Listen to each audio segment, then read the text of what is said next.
हरे कृष्णा। श्रीमद् भगवत गीता यथारूप अध्याय 11 श्लोक संख्या 48। हे कुरु श्रेष्ठ, तुमसे पूर्व मेरे इस विश्व रूप को किसी ने नहीं देखा, क्योंकि मैं ना तो वेद अध्ययन के द्वारा, ना यज्ञ, दान, पुण्य या कठिन तपस्या के द्वारा इस रूप में इस संसार में देखा जा सकता हूँ। तात्पर्य, इस प्रसंग में दिव्य दृष्टि को भली भांति समझ लेना चाहिए। तो यह दिव्य दृष्टि किसके पास हो सकती है? दिव्य का अर्थ है दिव्य। जब तक कोई देवता के रूप में दिव्यता प्राप्त नहीं कर लेता, तब तक उसे दिव्य दृष्टि प्राप्त नहीं हो सकती। और देवता कौन है? वैदिक शास्त्रों का कथन है कि जो भगवान विष्णु के भक्त हैं वे देवता हैं। जो नास्तिक हैं, अर्थात जो विष्णु में विश्वास नहीं करते या जो कृष्ण के निर्विशेष अंश को परमेश्वर मानते हैं, उन्हें यह दिव्य दृष्टि नहीं प्राप्त हो सकती। ऐसा संभव नहीं है कि कृष्ण का विरोध करके कोई दिव्य दृष्टि भी प्राप्त कर सके। दिव्य बने बिना दिव्य दृष्टि प्राप्त नहीं की जा सकती। दूसरे शब्दों में, जिन्हें दिव्य दृष्टि प्राप्त है वे भी अर्जुन की ही तरह विश्व रूप देख सकते हैं। भगवत गीता में विश्व रूप का विवरण है, यद्यपि अर्जुन के पूर्व यह विवरण अज्ञात था, किंतु इस घटना के बाद अब विश्व रूप का कुछ अनुमान लगाया जा सकता है।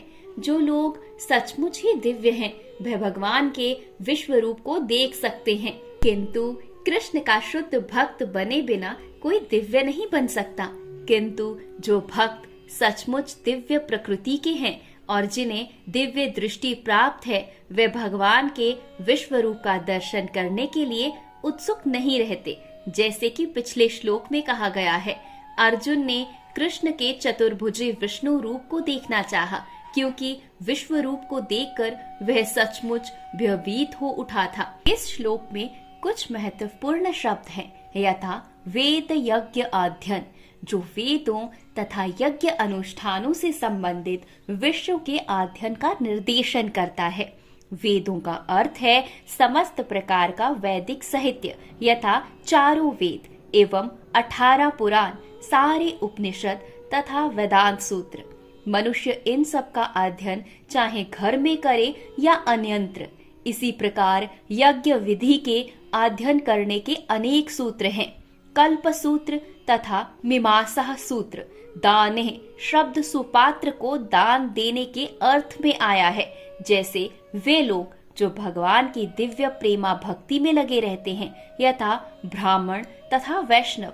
इसी प्रकार क्रिया भी शब्द अग्निहोत्र के लिए है और विभिन्न वर्णों के कर्मों का सूचक है। शारीरिक कष्टों को स्वेच्छा से अंगीकार करना तपस्या है।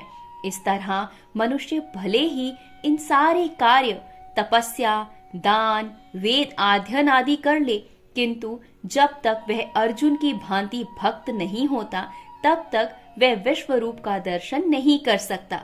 निर्विशेषवादी भी कल्पना करते रहते हैं कि वे भगवान के विश्व रूप का दर्शन कर सकते हैं, किंतु भगवत गीता से हम जानते हैं कि निर्विशेषवादी भक्त नहीं है। फलांत वे भगवान के विश्व रूप को नहीं देख पाते। ऐसे अनेक पुरुष हैं जो अवतारों की सृष्टि करते हैं। वे झूठे ही सामान्य व्यक्ति को अवतार मानते हैं, किंतु यह मूर्खता है। हमें तो भगवत गीता का अनुसरण करना चाहिए, अन्यथा पूर्ण आध्यात्मिक ज्ञान प्राप्ति की कोई संभावना नहीं। यद्यपि भगवत गीता को भगवत तत्व का प्राथमिक अध्ययन माना जाता है, तो भी यह इतना पूर्ण है कि कौन क्या है इसका अंतर बताया जा सकता है। अंत अवतार के समर्थक यह कह सकते हैं कि उन्होंने भी ईश्वर के दिव्य अवतार विश्व रूप को देखा है, किंतु यह स्वीकार्य नहीं, क्योंकि यहाँ पर यह स्पष्ट उल्लेख है कि कृष्ण का भक्त बने बिना ईश्वर के विश्व रूप को नहीं देखा जा सकता। अंततः पहले कृष्ण का शुद्ध भक्त बनना होगा, तभी कोई दावा कर सकता है कि वह विश्व रूप का दर्शन कर सकता है जिसे उसने देखा है। कृष्ण का भक्त कभी भी संत अवतारों को या इनके अनुयायियों को मान्यता नहीं देता। हरे कृष्णा।